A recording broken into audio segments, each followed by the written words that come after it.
Hello everyone, मैं राहुल कुमार आप सभी का बिहार आईटीआई प्रैक्टिस सेट का भाग 2 में स्वागत करता हूं।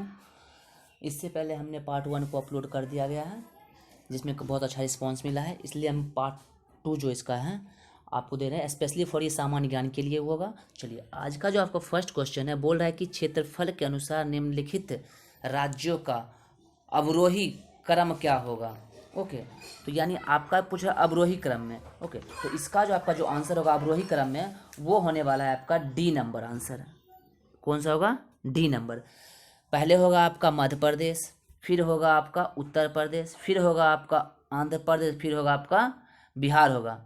ओके, नेक्स्ट बोल रहा है आपसे, सबसे बड़ा हिमनद निम्नलिखित में से कौन है। तो सबसे बड़ा हिमनद है वो है आपका है रुंडून, सबसे बड़ा हिमनद है।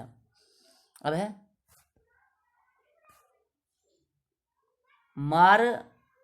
मारगाओ पतन स्थित है। तो ये जो स्थित है ये स्थित है गोवा में। कहाँ स्थित है? गोवा में स्थित है। नेक्स्ट है, भारत में सबसे महत्वपूर्ण मत्स्य उद्योग है। तो वो आपका है अपतट। नेक्स्ट है, छोटा नागपुर पठार है। तो छोटा नागपुर जो पठार है वह पठार आपका है एक संप्राप्य भूमि। बिहार में पहली चीनी मिल कहाँ स्थापित की गई थी। तो बिहार में जो पहली चीनी मिल है वो स्थापित की गई थी आपकी मोतिहारी में। नेक्स्ट आपका है, निम्नलिखित नदियों में गंगा से मिलती है। यानी इस निम्न में से कौन सी नदी जो है गंगा से मिलती है। तो ये आपका हो जाएगा आपका सारी नदी मिलती है, गंडक, सोन, घाघरा, पुनपुन, सारी नदी गंगा से मिलती है। अगला है, लोकसभा को उसके कार्यकाल की समाप्ति के पूर्व ही भंग किया जा सकता है। तो लोकसभा को किस कंडीशन में भंग किया जा सकता है वो कंडीशन आपको बताना है। तो वो जो होगा आपका राष्ट्रपति द्वारा मंत्रिपरिषद की सलाह पर। ठीक है, क्योंकि आप सभी को पता है कि अनुच्छेद 83 के 2 में ये वर्णित किया गया है कि लोकसभा का जो कार्यकाल होगा वो 5 वर्षों का होगा। ओके, बट क्या है उसी में 85 का जो ख है उसके में दिया हुआ है आपका राष्ट्रपति लोकसभा को मंत्रिपरिषद की सलाह पर, किसके? मंत्रिपरिषद की सलाह पर उसके कार्यकाल से पूर्व उसे भंग कर सकता है। ये अधिकार जो है राष्ट्रपति को दिया गया है। अगला है आपका, लोकसभा का चुनाव का कोई प्रत्याशी अपना जमानत खो देता है यदि उसे प्राप्त ना हो। तो उसका जो है ना, इसमें तो आपका आंसर इसके हिसाब से तो उपयुक्त में कोई नहीं होगा, लेकिन बट होता क्या, किसी भी वोट का होता है ना आपका निर्वाचन में टोटल वोट का 1/10% आना आपको अनिवार्य है। अगर आपका 1/10 नहीं आता है, यानी आपका 100 में अगर 10% आप मत नहीं लाते हो तो आपकी जमानत जब्त की जाती है। नेक्स्ट है, मंत्रिपरिषद उत्तरदायी होता है। तो मंत्रिपरिषद किसके प्रति उत्तरदायी होता है? तो मंत्रिपरिषद जो है वो होता है संसद के प्रति उत्तरदायी। ओके, क्योंकि भारतीय संविधान के अनुच्छेद 75 के 3 में स्पष्ट किया गया है कि मंत्रिपरिषद सामूहिक रूप से लोकसभा के प्रति उत्तरदायी होगा। नेक्स्ट है, वर्तमान लोकसभा में प्रत्येक राज्य के लिए स्थानों का आवंटन आधारित है। तो किस जनगणना के आधार पर आधारित है? ठीक है, तो वो जो आपका हो जाता है 1971 की जनगणना पर आधारित है। नेक्स्ट है, यदि किसी राज्य की विधानसभा का अध्यक्ष पद त्यागना चाहे तो अपना त्यागपत्र किसे देगा? अगर कोई विधानसभा का है, अगर उसको त्यागपत्र देना हो तो वो जो त्यागपत्र अपना देगा वो देगा उपाध्यक्ष को। ठीक है, क्योंकि संविधान के अनुच्छेद 179 के अंतर्गत विधान परिषद जो है आपका, ठीक है ना, जो अध्यक्ष है उपाध्यक्ष वो दोनों एक दूसरे को ही अपना त्यागपत्र दे सकते हैं। नेक्स्ट है, राज्यसभा को भंग करने का अधिकार किसे है? राज्यसभा का जो भंग किया जा सकता है उसका अधिकार है इसमें उपयुक्त में से किसी को नहीं, क्योंकि सबको पता है कि राज्यसभा उच्च सदन होता है। ठीक है, और इसे कभी विखंडित नहीं किया जा सकता है, क्योंकि संविधान का अनुच्छेद 83 के 1 के अनुसार कहा गया है कि राज्यसभा को कोई भंग नहीं किया जा सकता है, क्योंकि यह एक अस्थायी सदन है। नेक्स्ट है, भारतीय संविधान की प्रस्तावना के सिलसिले में निम्नलिखित में कौन सा क्रम सही है? तो इसमें आपको पूछा निम्न में कौन सा क्रम सही पूछ रहा है। तो इसमें जो होगा ना आपका सार्वभौम, सत्ता, संपन्न, समाजवादी, धर्मनिरपेक्ष, जनवादी, गणतंत्र, ये आपका ये आंसर हो जाएगा, ठीक है, क्योंकि 42वें संविधान संशोधन के बाद, ठीक है ना, कुछ नए चीज़ को जोड़ा गया था जो पूर्ण संशोधन, आपका आंसर ये हो जाता है। नेक्स्ट है, लोकसभा का नेता कौन होता है? तो ऑफकोर्स आप लोगों को पता होगा, लोकसभा का जो नेता होता है वो होता है प्रधानमंत्री। कौन होता है? भारत के प्रधानमंत्री। नेक्स्ट है 16वां क्वेश्चन, संसद के दोनों सदनों का संयुक्त अधिवेशन आयोजित होता है। अब संसद का जो दोनों सदन है उसका संयुक्त अधिवेशन अगर आयोजित करना हो तो कब होता है?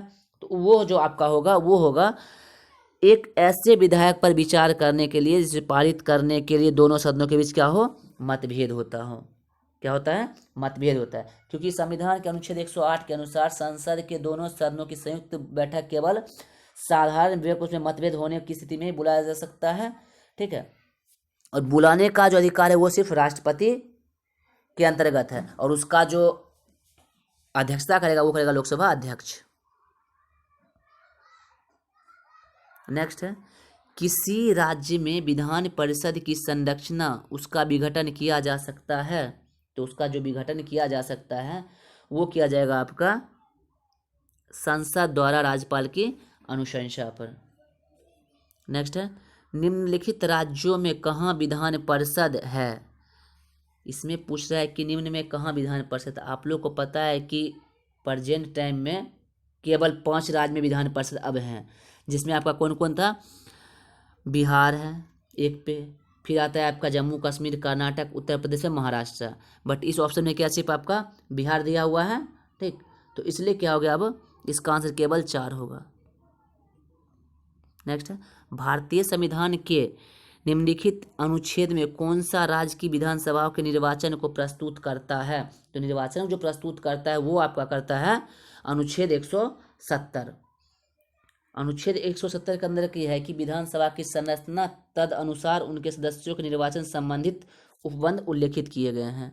20 है, बिहार में लोकसभा में सांसदों की संख्या कितनी है? तो ये तो काफ़ी इजी क्वेश्चन है। आपको पता है कि बिहार में जो सांसदों की संख्या कितनी है? 80 है, और लोकसभा की दृष्टि से बिहार का राज्य में चौथा नंबर पे आता है, क्योंकि 1 नंबर पे उत्तर प्रदेश, 2 पे महाराष्ट्र और 3 पर पश्चिम बंगाल है। नेक्स्ट है, पंचवर्षीय योजना के मसौदे को अंतिम रूप से निम्न में कौन स्वीकृत करता है?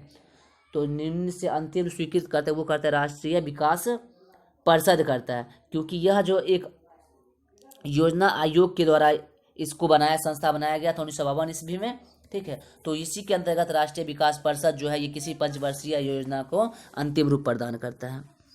22 नंबर क्वेश्चन आपसे बोल रहा है, स्वतंत्रता प्राप्ति के बाद भारत में सर्वाधिक प्रगति की है। तो स्वतंत्रता प्राप्ति के भारत ने सर्वाधिक प्रगति जो है किस क्षेत्र में की है? आपसे ये पूछा कि सर्वाधिक प्रगति किस क्षेत्र में की है, तो वो जो की है भारत ने की है केवल गेहूं उत्पादन में की है, गेहूं उत्पादन में की है। अगला है, भारत में राज्य सरकारों के लिए आय का सबसे महत्वपूर्ण स्रोत क्या है? भारत में राज्य सरकार के आय के लिए सबसे महत्वपूर्ण स्रोत है बिक्री कर। कौन सा है? बिक्री कर। अगला है, भारत को एक अल्प विकसित देश कहा जाता है, क्यों? इसके पीछे का रीजन है, उसको अल्प विकसित कहा जाता है, इसके पीछे रीजन क्या है? तो इसका जो आपका आंसर हो जाएगा अल्प विकसित करने का, नियोजन की आवश्यकता के कारण, तीव्र गति में जनसंख्या वृद्धि के कारण, ये होगा तीव्र गति में जनसंख्या, कृषि पर अधिक निर्भरता के कारण, ये होगा औद्योगिक उन्नति की मंद गति के कारण। यानी इसका जो आपका आंसर होगा ये आपका हो जाएगा 2, 3, 4, जिसके कारण भारत की अर्थव्यवस्था काफी मंद चल रही है। भारतीय अर्थव्यवस्था में संयुक्त क्षेत्र का क्या अभिप्राय है? तो भारतीय व्यवस्था में संयुक्त क्षेत्र का अभिप्राय है वो है किसी उद्यम में सरकारी एवं निजी क्षेत्र के दोनों को सम्मिलित दायित्व। नेक्स्ट है 26 नंबर, स्वर्णिम त्रिकोण का तात्पर्य क्या है? स्वर्णिम त्रिकोण जो है उसका क्या तात्पर्य है? तो स्वर्णिम त्रिकोण का तात्पर्य है वो आपका है ये थाईलैंड, म्यांमार आदि के नशीले पदार्थों का उत्पादन करने वाले क्षेत्र, इसको क्या बोला जाता है? स्वर्णिम त्रिकोण बोला जाता है। 27 बोल रहा है, नमक सत्याग्रह किस सन में प्रारंभ हुआ था, यानी किस ईस्वी को आरंभ किया गया था? तो वो किया गया था आपका 1930 को, नमक सत्याग्रह आंदोलन। अगला है आपका 28, एपेक का पूर्ण रूप क्या है? एपेक जो है उसका पूर्ण रूप पूछ रहा था। एपेक का जो पूर्ण रूप वो होता है एशिया पैरासिफिक इकोनॉमिक कॉरपोरेशन। 29 से निम्नलिखित राजवंशों में किसका उल्लेख समगम साहित्य में नहीं हुआ है? तो निम्नलिखित राजवंश में जिसका उल्लेख नहीं है वो है कदम्ब का। कदम्ब का जो है उल्लेख संगम साहित्य में नहीं मिल रहा है। 30 नंबर क्वेश्चन आपसे पूछ रहा है। हाँ, बुद्ध के जीवन की 4 महत्वपूर्ण घटना और उनमें संबंध 4 स्थानों को नीचे दिए गए हैं, ठीक है ना। तो इसको क्या आपको आपस में मिलान करना है, इसको क्या करना है, आपस में आपको मिलान करना है। तो आप कैसे मिलान करवाते हो हम लोग को अब ये देखना पड़ेगा। चलिए सबसे पहले आपको क्या करना है, इसका जो आंसर हो जाएगा, सबसे पहले जन्म जो हुआ था वो था लुम्बिनी में, ठीक है ना। ज्ञान प्राप्ति हुआ था बोध गया में। प्रथम वचन उन्होंने सारनाथ में दिया था और निधन कहा था उसका कुशीनगर में। इसलिए इसका आंसर जो हो जाएगा वो हो जाएगा आपका सी नंबर। ओके, 31 क्वेश्चन है, पाटलिपुत्र में स्थित चंद्रगुप्त का महल मुख्यतः बना था। तो चंद्रगुप्त का जो महल था वो बना हुआ था आपका लकड़ी का। किसका बना हुआ था? लकड़ी का बना हुआ था चंद्रगुप्त का, क्योंकि मेगास्थनीज के विवरण से पता चला है कि चंद्रगुप्त का महल लकड़ी का बना हुआ था। अब वर्तमान में पटना के निकट जो कुम्हरार की खुदाई में लकड़ी के स्तंभ एवं 4 दीवारी के प्रमाण मिले हैं। नेक्स्ट है, हेनसोंग की भारत यात्रा में सूती वस्त्रों के उत्पादन के लिए सबसे प्रसिद्ध नगर कौन था? तो उस टाइम जो सबसे प्रसिद्ध नगर था वो आपका था वाराणसी, ठीक है ना। क्योंकि चीनी यात्री थे वो कब आया था? हर्षवर्धन के शासन काल में आया था, ठीक है ना। और उन्होंने पूरे भारत का भ्रमण करने जब किया था तो उन्होंने इस क्षेत्र को काफ़ी बारीकी से समझा था। नेक्स्ट है, कुतुबुद्दीन ऐबक की राजधानी थी। तो कुतुबुद्दीन ऐबक की जो राजधानी थी वो थी उनकी उस टाइम लाहौर थी, ठीक। अलाउद्दीन खिलजी के लिए प्रसिद्ध सेनापतियों में किसकी मंगोलों के विरुद्ध लड़ते हुए मृत्यु हो गई थी? तो वो गई थी जफर खां की। किसकी हो गई थी? जफर खां की। 35 है, हुमायूं द्वारा लड़े गए 4 प्रमुख युद्धों का तिथि अनुसार सही क्रम जोड़ना है आपको। तो देखिए, हुमायूं जो युद्ध लड़ा था वो लड़ा था सबसे पहले देवरा का युद्ध। देवरा का युद्ध कब लड़ा था? 1532 में, ठीक है। अगला रहा था चौसा का, ये रहा था 1539 में। फिर क्या हुआ था? अगला रहा था कन्नौज। ये दोनों 39 और 40 का था, वो शेरशाह सूरी से पराजित होकर भाग गया था। और उस टाइम क्या हुआ था? मुगल साम्राज्य कुछ दिनों के लिए विघटित हो गया था। और अगला क्या हुआ था? फिर वो 15 साल बाद 1555 में सरहिंद की युद्ध में विजय होकर फिर वापस भारत आया था। नेक्स्ट है, निम्नलिखित में से किसी इतिहासकार ने शाहजहां के शासनकाल को मुगल काल का स्वर्ण युग कहा था? ठीक है, तो मुगल काल का स्वर्ण युग कहा था वो कहा था B.A. स्मिथ ने कहा था, ठीक है। क्योंकि राज्य का जो डॉक्टर S. शर्मा के शाहजहां काल में विभिन्न क्षेत्रों में कई उपलब्धि के देखते हुए, ठीक है, तो उनके काल को स्वर्ण काल में रखा गया है। नेक्स्ट है, निम्नलिखित में से किसने बंगाल में द्वैध शासन प्रणाली को समाप्त किया है? ठीक है, तो बंगाल में द्वैध शासन प्रणाली को समाप्त किया था वो किया था वॉरेन हेस्टिंग ने। किसने किया था? वॉरेन हेस्टिंग ने समाप्त किया था। रंजीत सिंह ने सुप्रसिद्ध कोहिनी हीरा किसे प्राप्त किया था? तो वो तो किया था शाहबुजा से। वो तो खैर आपको में भी पता भी होना चाहिए। उसने लिया था, किससे लिया था? शाहबुजा से लिया था रंजीत सिंह ने कोहिनूर का हीरा। 39 है, लॉर्ड वेलेस्ली की सहायक संधि को स्वीकार करने वाला पहला मराठा सरदार कौन था? ऐसे पहला राज्य पूछा तो वो तो सबसे पहले हैदराबाद निजाम ने उसको सहायक संधि को स्वीकार किया था। बट यहाँ पूछा कि प्रथम मराठा कौन था? तो फर्स्ट जो मराठा था वो था आपका पेशवा बाजीराव द्वितीय, ठीक है। क्योंकि वेलेस्ली का जो कार्यकाल था 1798 से लेकर 1805 तक का था, ठीक है, जिसमें से सहायक संधि की नीति को बहुत जोर शोर से चलाया था। नेक्स्ट है, निम्नलिखित में से किसे ऑल इंडिया मुस्लिम लीग की स्थापना की थी? अब इसने पूछ रहा है आपका ऑल इंडिया मुस्लिम लीग की स्थापना किसने किया था? तो उसका स्थापना जो किया था वो नवाब शमीउल्लाह खान ने किया था। किसने किया था? नवाब शमीउल्लाह खान ने।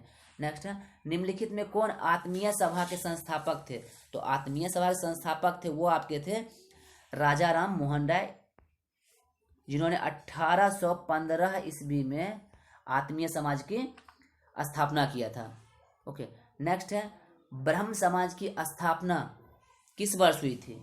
तो ब्रह्म समाज की स्थापना हुई थी वो हुई थी आपकी 1800 28 ईस्वी में। कब हुई थी? ब्राह्म समाज का स्थापना 1828 ईस्वी में थी। और उसको किया किसने था? तो राजा राम मोहन राय ने किया था। और किसके साथ मिलके? लॉर्ड विलियम बेंटिक के साथ मिलकर कहा था। इसीलिए इनको भारत का आधुनिक भारत का पुनर्जागरण का मसीहा माना जाता है। नेक्स्ट आपका है कविवान निवासी था। तो कविवान कहाँ का निवासी था? तो कविवान जो था वो था आपका थानेश्वर का निवासी। कहाँ का था? कविवान थानेश्वर का निवासी था। नेक्स्ट 44 पटना को प्रांतीय राजधानी बनाया था। तो पटना को जो प्रांतीय राजधानी बनाया गया था वो बनाया था आपका शेरशाह ने। ठीक है, क्योंकि 1539 में चौसा और 1540 में कन्नौज युद्ध के पश्चात जब वो मुगलिया शासन पे बैठे थे, जब उनका राज्याभिषेक हुआ था, तो उसी टाइम उन्होंने 1541 में पाटलिपुत्र को पुनः स्थापित किया था शेरशाह सूरी ने। नेक्स्ट है पृथ्वी को सूर्य की परिक्रमा करने में कितना समय लगता है? पृथ्वी को सूर्य की परिक्रमा का जो टोटल समय लगता है वो आपका लगता है 365 दिन .45। अगला है सौरमंडल का सर्वाधिक गर्म ग्रह कौन सा है? तो सौरमंडल का जो सबसे गर्म ग्रह है वो है आपका शुक्र, जिसे हम लोग चमकीला तारा भी कहते हैं। ठीक है, क्योंकि शुक्र ग्रह जो है ना बुध ग्रह से सबसे दूसरा निकट का ग्रह है। 47 आपका बोल रहा है विश्व की सर्वाधिक लंबी पर्वत श्रृंखला कौन सी है? विश्व की सबसे लंबी पर्वत श्रृंखला वो है आपकी है एंडीज। कौन सी है आपकी? एंडीज है। 48 बोल रहा है आपका विश्व का बृहत्तम डेल्टा निर्मित होता है। तो विश्व का बृहत्तम डेल्टा जो निर्मित होता है वो आपका निर्मित होता है गंगा एवं ब्रह्मपुत्र के डेल्टा, जो सबसे बड़ा डेल्टा माना जाता है। कपास उद्योग जिन कच्चे माल पर आश्रित है वो हैं। तो कपास उद्योग जो जिस उद्योग पर आश्रित है वो आपके हैं भारहास मूलक। ठीक है, ये थे आपके आज टोटल 50 क्वेश्चन।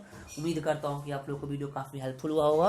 अगर वीडियो अच्छा लगता है तो प्लीज़ उसको लाइक कीजिए, सब्सक्राइब कीजिए और ज़्यादा से ज़्यादा शेयर कीजिए। ठीक है, क्योंकि हम इसी तरह से ITI रिलेटेड और आगे पैरामेडिकल पॉलिटेक्निक रिलेटेड बहुत सारे क्वेश्चन को लाने वाले हैं। ठीक है ना।